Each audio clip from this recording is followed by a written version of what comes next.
Hey there, welcome to saas.unbound podcast. I'm your host, Nadeina, head of growth at SaaS Group, a serial acquirer buying wonderful SaaS businesses to take them to the next level. And here I chat with inspiring founders and experts to get an inside scoop on how they made their business success. And today with me is Scott, CEO of UpContent, a leading intelligent content discovery engine. Welcome to the show. Thank you. It's great to be here with you.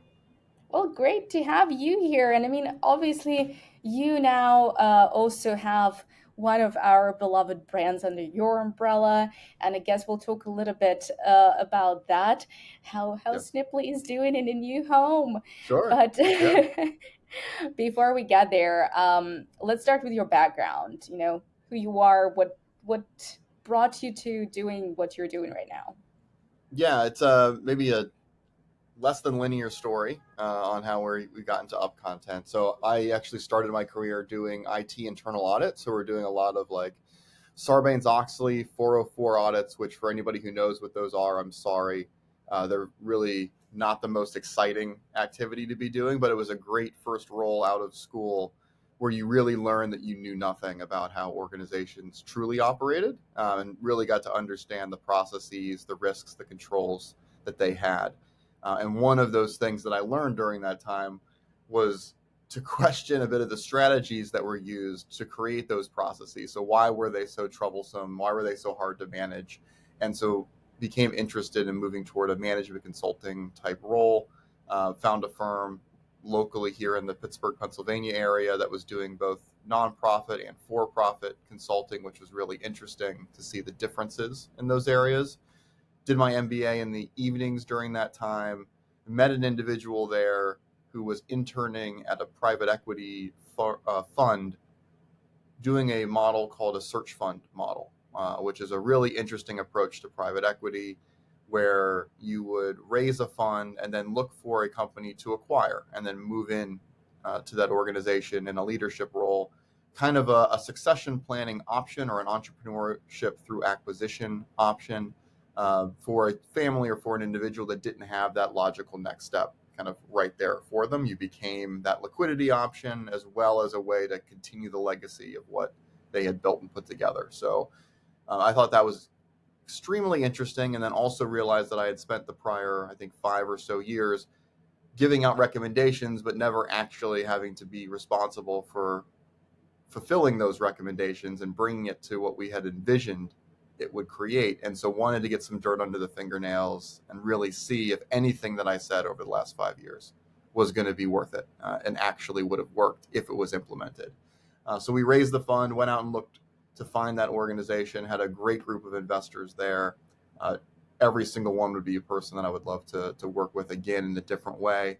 We actually didn't end up acquiring anything. So we came very, very close a number of times up to like 2 days before the final paperwork was to be signed, and then something exploded. And that's probably a whole nother podcast to have over that.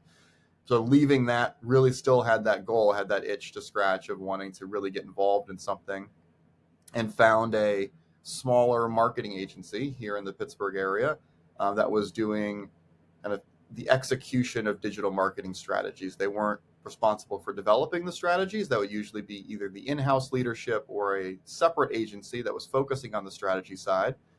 But this was in kind of the 2013, 2014 time period. So there was an interesting transition going on amongst kind of marketing leadership and a lot of the kind of maturation of digital marketing strategies over that time period. And so people would have great ideas, but not really know how to execute on those ideas or fulfill those ideas. And so that's where this firm or this agency fell into place. And so at that time, the individual who had founded that agency had a separate technology business that had gotten acquired, and they were responsible or needed to move with that business and leave this agency behind. And so I kind of raised my hand and said, hey, well, what if I run it? And maybe that would be an interesting idea. And so it was a good number of years there. We grew from very small, like 6 people, to 20 people, kind of 600K in contracts to close to 3 million in contracts. And over that time period, we realized that our team was wasting a lot of time looking for articles, looking for content, to help them to research the particular industry, because we were covering 35 industries and we had a lot of great writers, but they weren't the best accountants or lawyers or any of the individual subject matter experts that we were writing for. And so they had to do a lot of research, obviously.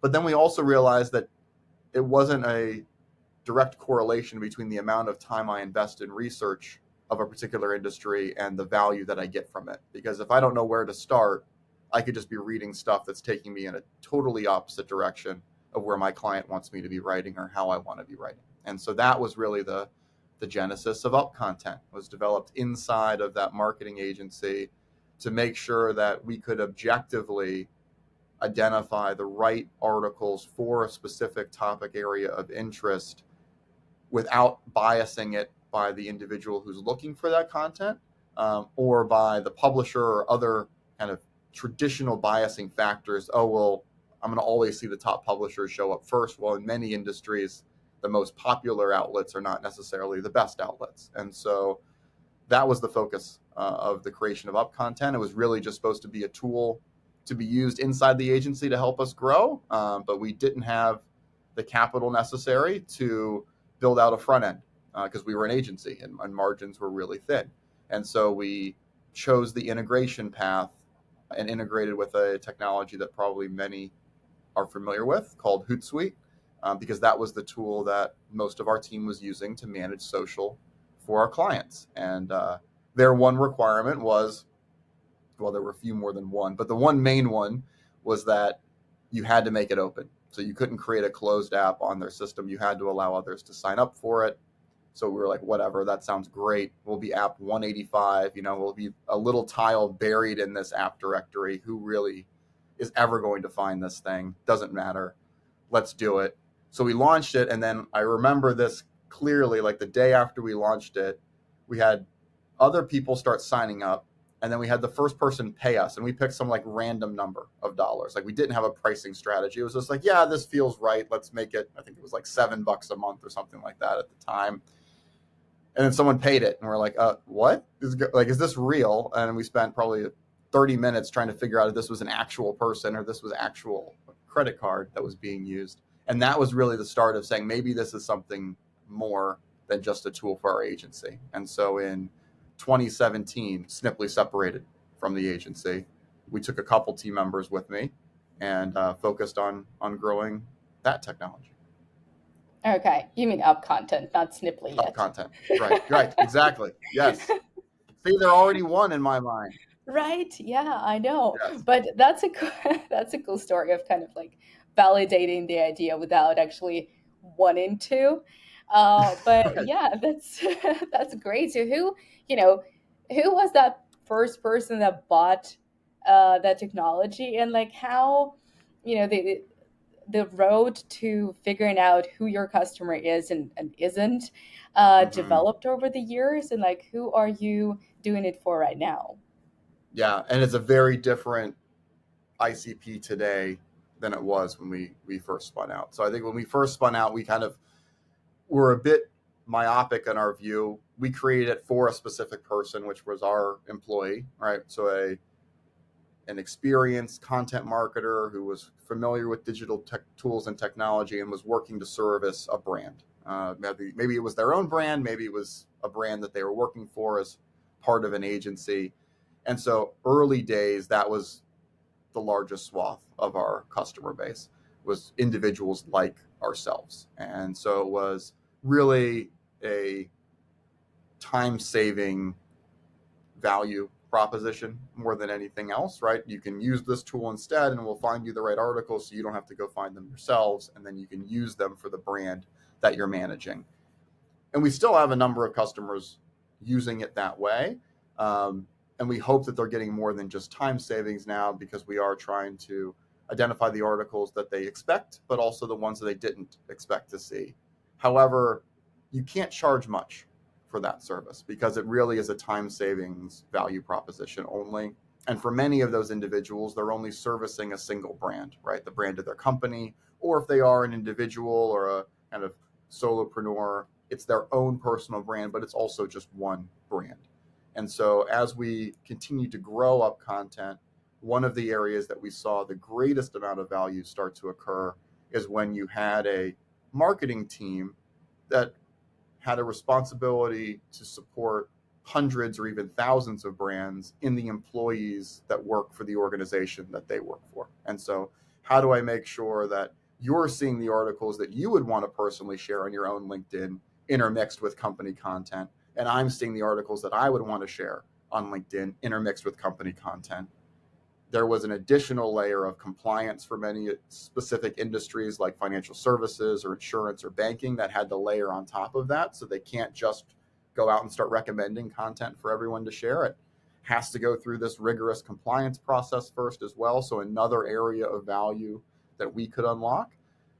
And so that's where we started to see the growth of UpContent, particularly during the pandemic era, if we can call it that, where individuals were no longer able to have those analog conversations with their current prospects or clients anymore, and they had to shift to doing it digital. They needed to bring the same conversation topics to their digital profiles as well. So it wasn't just, I'm a wealth management robot on LinkedIn, but I'm a really cool guy when you meet me in person. Your LinkedIn profile had to match who you really were if you were going to continue to build those client relationships and grow your client base. And so we saw a shift from supporting a single brand to doing more at the enterprise level, which required just a higher volume of content and usually didn't have a larger team to support that, still focusing on the enterprise individual brand.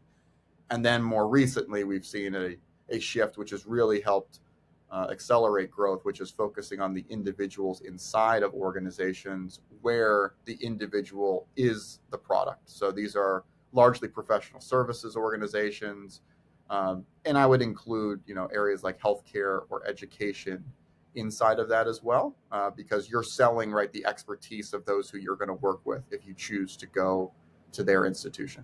And so healthcare, education, accounting, legal, financial services, consulting, those are the types of organizations that we see the greatest amount of success, both in just sheer happiness of the individual who doesn't have to be so restricted on who they can be digitally. And now they have access to all of this content that has already gone through compliance that they can truly pick from and be themselves. I haven't come up with a better analogy yet, but if you have one, I'd love to hear it, because I keep on saying free range chickens as your sales team, but it's pretty awful. And it's not what I really mean. But the idea of being able to go really anywhere, or you believe as an individual, you can go anywhere and do anything.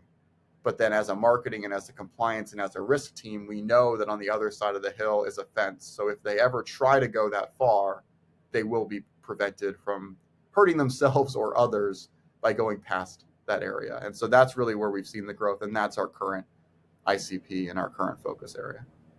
Okay. Well, I mean, maybe not the best analogy, but certainly Right. one We're that's getting there. very We understandable. have to Yeah. workshop it a bit more, but yeah. So I'm still waiting for, maybe someone will have in the comments like a better idea of Yes, a way to please present it. share.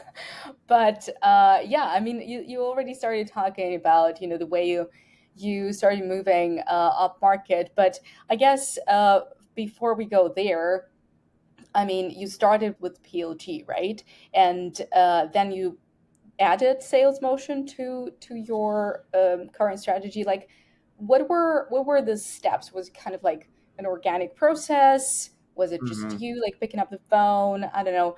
Yeah. Or were there like serious steps and like strategy behind it? Yeah.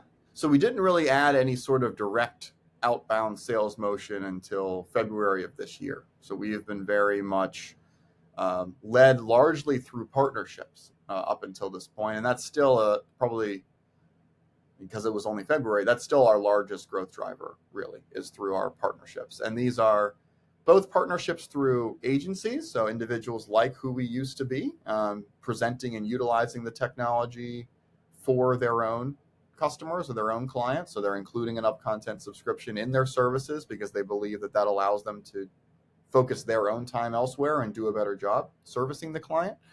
But the largest area for us are in the technology integrations and partnerships. And so we've realized that for many marketing technology, sales technology tools, they are really great at distribution, and they're really great at analyzing what's working and what's not. But all of them make the same assumption, which isn't necessarily a wrong assumption, but nicely it's a consistent assumption, which is the customer that is paying for the subscription is going to bring the content with them to use inside of that tool. Very few of these tools, thinking of your HubSpots or Salesforce or Hootsuite or any of those tools, they're expecting the customer to come with the content. And yes, there's a little bit of an asterisk next to that now with all of the generative AI capabilities that are being baked in to many of these technologies, but you're still being asked to bring that to the table, and their focus is not that area, even though they may have a plugin or an integration on a Gen AI side. Their focus is, how am I going to get this out to the right people and distribute the content? And so for us, what we realized is that many of these organizations, particularly if I have to address what you'd want to share versus what Dirk would want to share on LinkedIn, there's some overlap, but there's a lot of differences as well of what you would pick as something great and what he would pick as something great. And so that's where we can fit in nicely and not focus on distribution. So we did strategically elect to not manage any of the distribution inside of UpContent. So while most of our articles are used for social or for sending out an email or putting on a website, we don't have the ability to create a social post or send an email or host a website. We've elected to integrate to accomplish all of that. And I think that has allowed us to stay nimble, especially as the market has continued to change. New tools have come in, other tools have gone out of being of interest, either in mass or just for specific customers who really valued the content that we were bringing. And so we've seen customers shift between partners. They start with MailChimp and they move to HubSpot, or they then go to Constant Contact, and we can say, look, well, we can come with you to all of those things. Your workflow doesn't have to change. Those are all partners of ours, and you pick the best one that meets your specific needs at that time. So we can fit in to their stack, which is very rarely a strategically built stack. It's kind of a bit of a Frankenstein of tools that they've elected to use over time. And so we don't have to try to convince them that our email tool's better or our social tool's better. We're just bringing in the content. That has been really helpful, not just in like resale through our partners, which is a big component of the business, but also being able to continue the conversation with a direct prospect who has found us through SEO or just general referral and says, but my colleague, they're using tool A and I'm using tool B. I don't know if this will work. We can just say, yeah, it'll work. Here's how you integrate it. It's going to be just as seamless as what you saw, but you're using the tools that you want to use. So that has been really important to us over the years. And I think it's a continued differentiator for us versus other technologies that are trying to do some similar things to UpContent. That's a great strategy, but it's not a very easy one to implement. Like we've It's been not. talking about like partnerships here for a while, and I mean there are so many stories of partnerships falling off and like not being able to even determine who your right partner is. So how Yes. does it work for you? Like again, how did you make sure that this is your ICP for the Yeah. partner? Yes. And I'm glad you said it that way, because I think sometimes when you lead by saying we just added our first salesperson, it feels like, wow, it's just raining on you and you never needed to go out and do outbound sales and everybody's just coming and signing up and buying it. And that couldn't be further from the truth, right? We've just focused on partners, and our sales efforts were all on to try to sell to partners and continue to convince partners that we're worth presenting to. And I would say in some cases, probably to the points that you were mentioning, that may even be harder because you're trying to convince someone who's getting commission and has a very short timetable with a prospect to use some of that time talking about something that they're either getting no commission for or much less commission for if they sell that. And in addition, you may be complicating the sale that they're trying to make. You may be requiring them to give multiple yeses then as a prospect, which makes things infinitely harder from a sales perspective.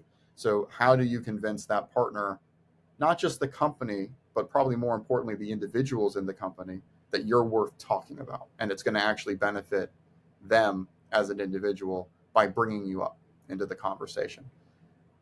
That is not something that we knew unfortunately, in 2018. We did not have that perspective, right? It was kind of we can integrate, you can sell us, you're already talking to our ICP, why not, right? And I think we started in a maybe more traditional way of starting at the leadership level and trying to get those conversations, hoping that it would be a trickle down effect. And they would say, oh, you're amazing. This is so great. I'm going to tell everybody to include you, and I'm their boss. And so they're going to do it. And that's not true. That didn't happen. And the other area that we focused then was on sales, because we wanted sales, and there was a whole department right inside of that partner called sales. And so maybe that makes sense as the group to start with. And I think we pounded on that rock probably for much longer than we should have, of trying to work through the sales org and the net new business to try to build out our partnership. And what I think the tweak that we made that was most successful for us was, for new partners, we don't go to the sales team. That's not our first pathway. Our first pathway is to the success team, and trying to get the customer success team to understand that if this customer that either is on the risk of churning or has already said they want to cancel the subscription, that they now have another answer, another tool in their back pocket that they can bring up. So if a customer came up and said, I love this tool, it's so great at distribution, the analytics are amazing, but we just lost a couple people on the marketing team, and we just don't have enough content anymore to make it make sense for us to continue paying this large amount to get analytics for things that we don't share because we just don't have enough volume. To be able to arm that customer success person to say, we hear that a lot. I know it's a challenge. We have this partner that we work with called UpContent that can help you to make sure you have the right volume of content consistently, and foreshadowing for later, can have a nice little banner that shows up on that allows you to drive traffic back to your own conversion points automatically. Would you be interested in exploring that before you make your final decision? I'll introduce you to Scott. And so that is what really unlocked it, because then we start to build champions inside of the customer success org that talk about the deals that we saved or helped to expand. And that's what they care about. They don't really care what that customer is using. They just care that they're continuing to use it, and they're continuing to pay, and they're renewing that contract. And so then that flows back to the sales team, who says, well, why is UpContent selling that directly? Shouldn't we just resell that? And now the sales team is coming to you and asking how they can start to sell, because they're seeing now commission being left on the table versus you trying to sell to them that this could be commission in the future for the right customer. We just say, look, if you have more people like these customers that are already your customers, you should go and do it. And you can make more money doing it. And so that has been a good strategy for us that we've rinsed and repeated with new partners. But I wouldn't say every partner, right, is the same, as you had said. And everyone's got a different timetable for maturity as well. We always realize that there is a desert that we have to walk through to prove ourselves to that partner. And in a lot of cases, that is the most tricky time, because you don't have that support and you're trying to kind of go direct to their customers to a certain extent and convince them that they need both, and then be able to bring that example back to the sales team and say, this is an example of who needs us both. And then the aha moment happens. And sometimes that desert can just be a few months. Sometimes that desert can be a few years. So like, Hootsuite is one of our top partners, and we really enjoy working with that team. As I mentioned, we first integrated with them when I was still in the agency, and that was probably back in 2015.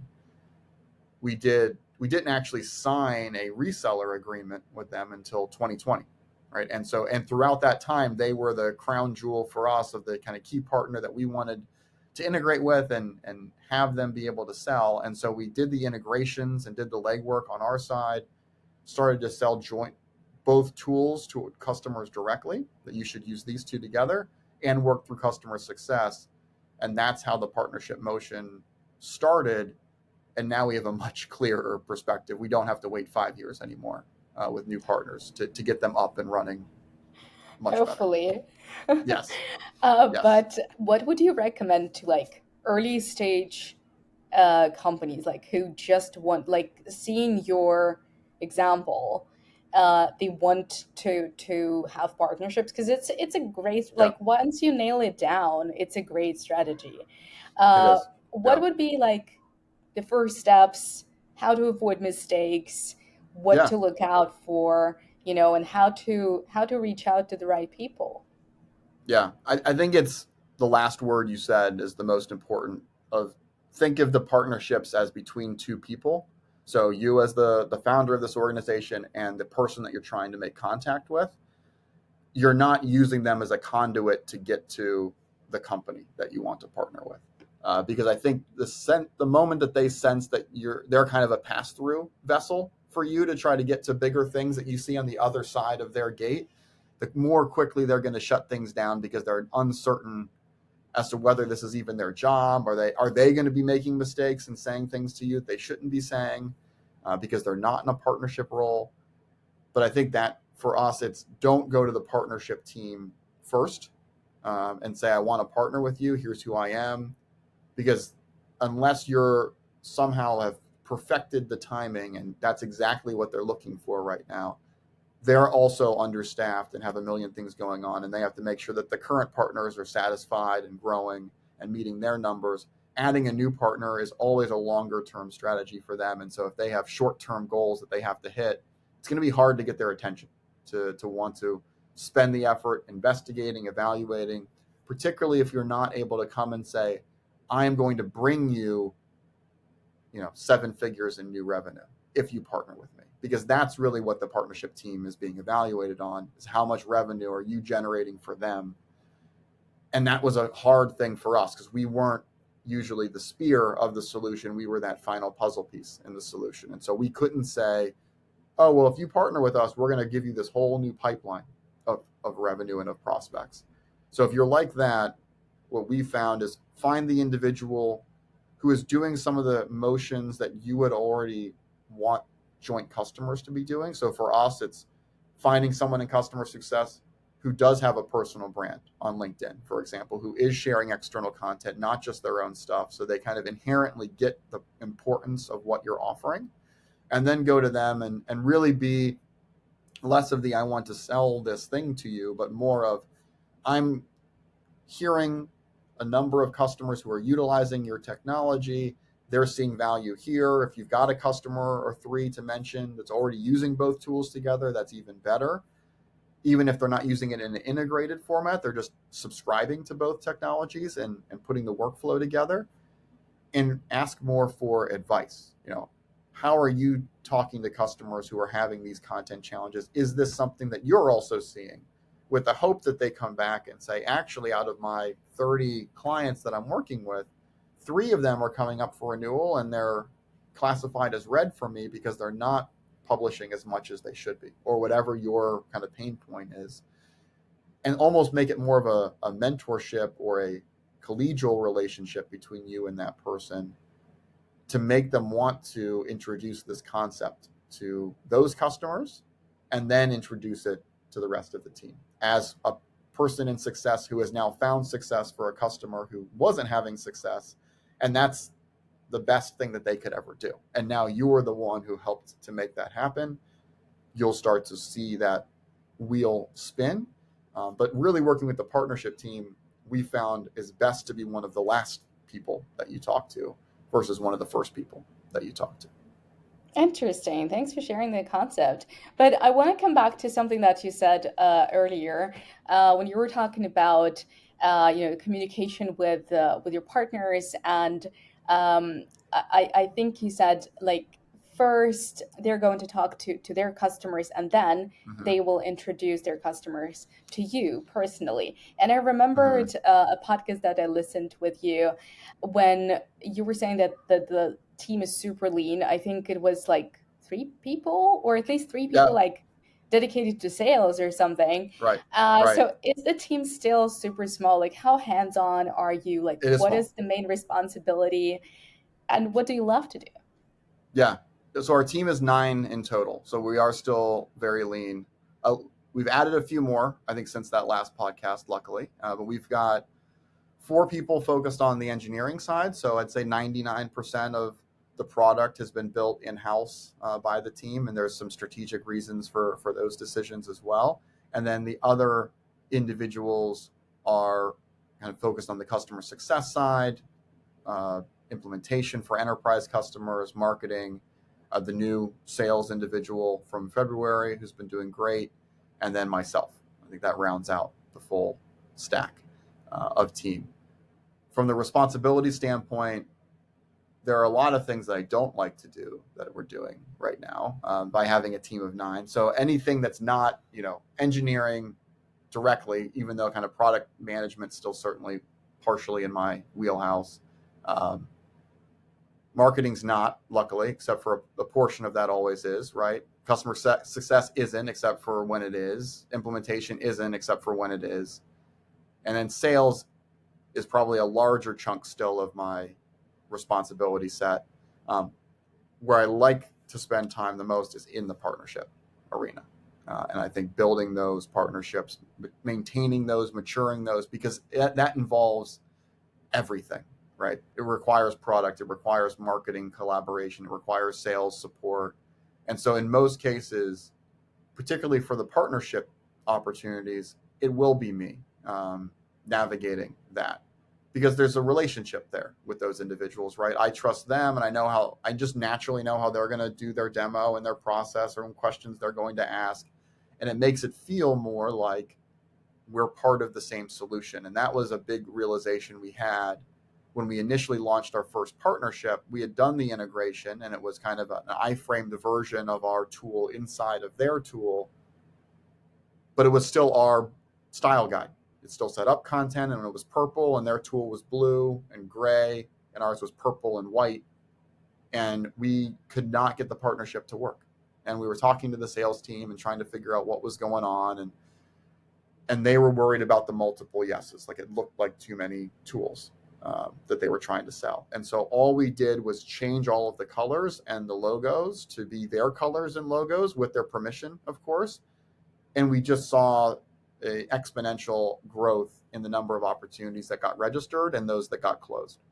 And it would only have happened by just listening, right? So partnerships take such a large amount of active management. It's not this kind of, hey, I'll close new partners, I can just let those guys go do their thing, and I'm just going to see the sales come in.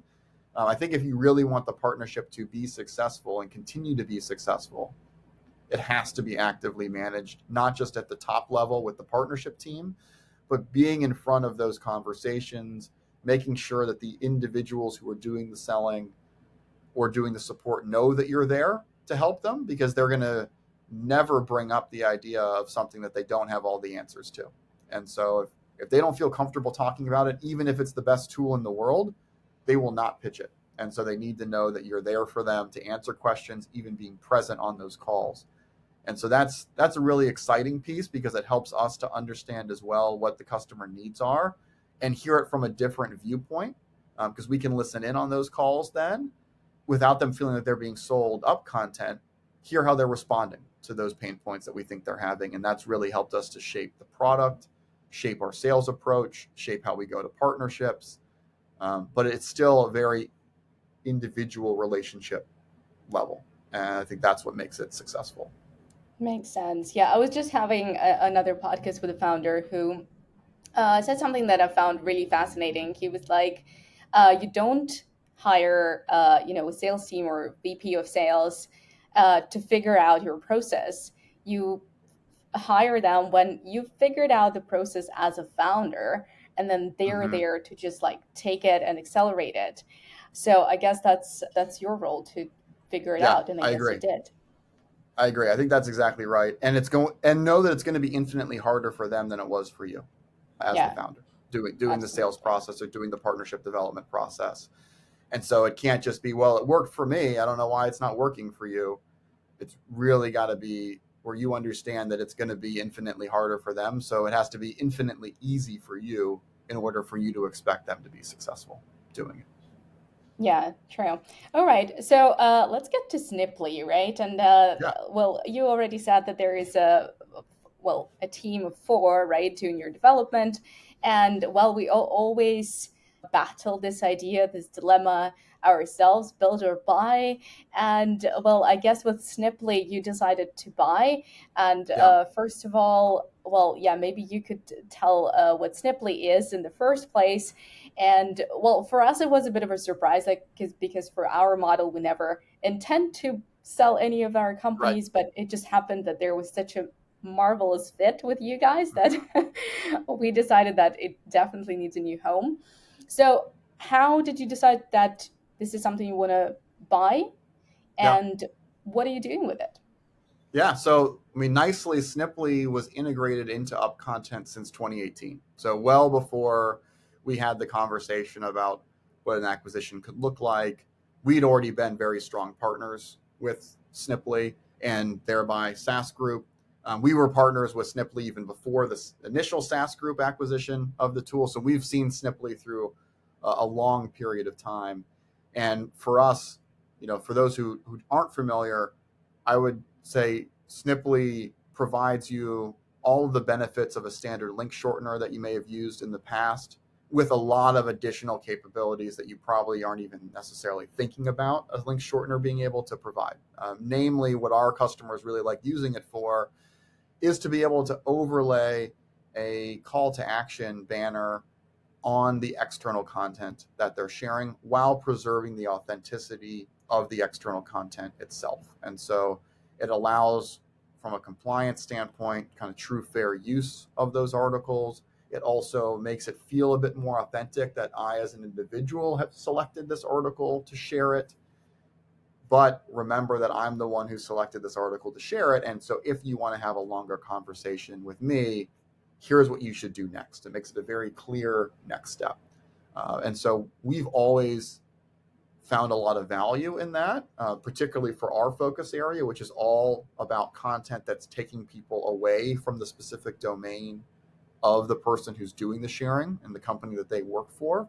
And so having that kind of turbocharger feedback loop available that says, now that you've read this, now you're ready to come and engage.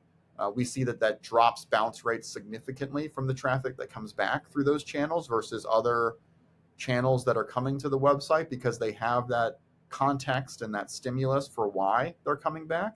It also drives more volume to kind of deeper pages on the website, the conversion oriented pages on the website, versus just coming to the homepage and trying to figure out what I'm supposed to do next. It clearly tells you what your best next step is, and who doesn't like just being told what to do next, to be able to understand more about the individual or the tool that they're using. And so, and there's a lot of other capabilities inside of there. I think one of the reasons that we elected to bring Sniply kind of into the UpContent tent is that it was such a clear fit for what we were doing on the content side and what Sniply could provide. And I think both of the technologies, without working together, would lose some of the enterprise value that each of them had specifically. And so when you put the two together and you've got this ability to convert from external content, and then the ability to provide the external content that allows for the conversion, and do that all automatically, was really exciting.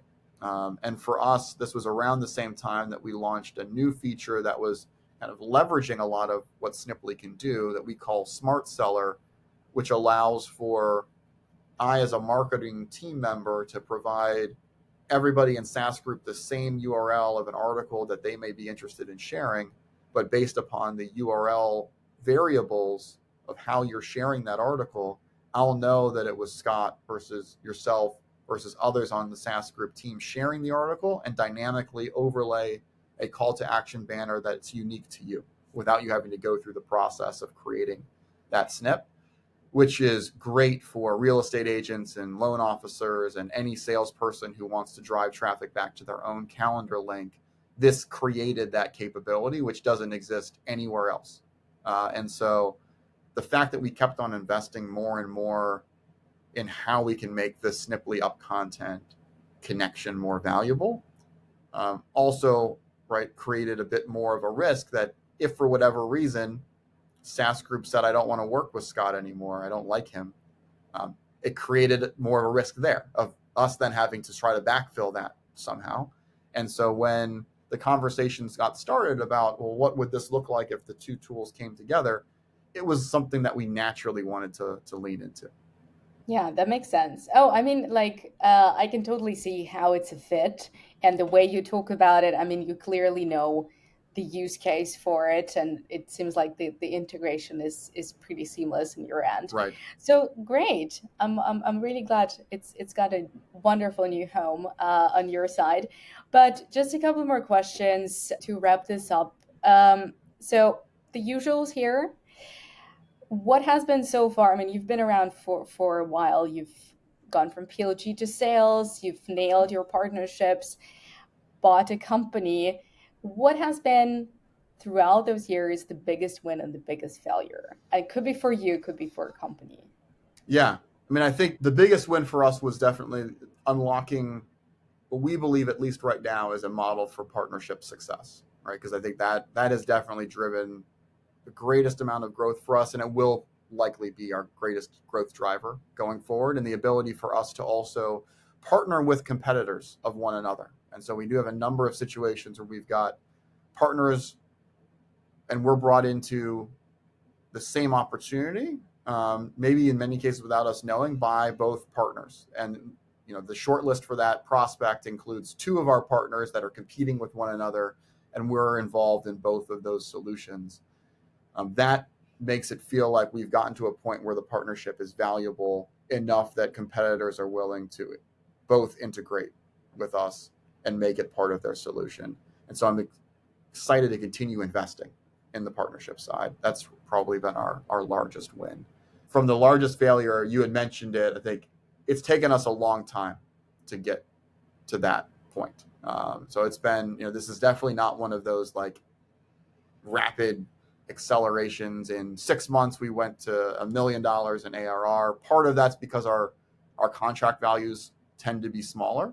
And so we're more about kind of larger volume with enterprise customers to get to economics that make sense for us. But there are definitely a myriad of decisions that probably could have been made in a different way that would have accelerated that process.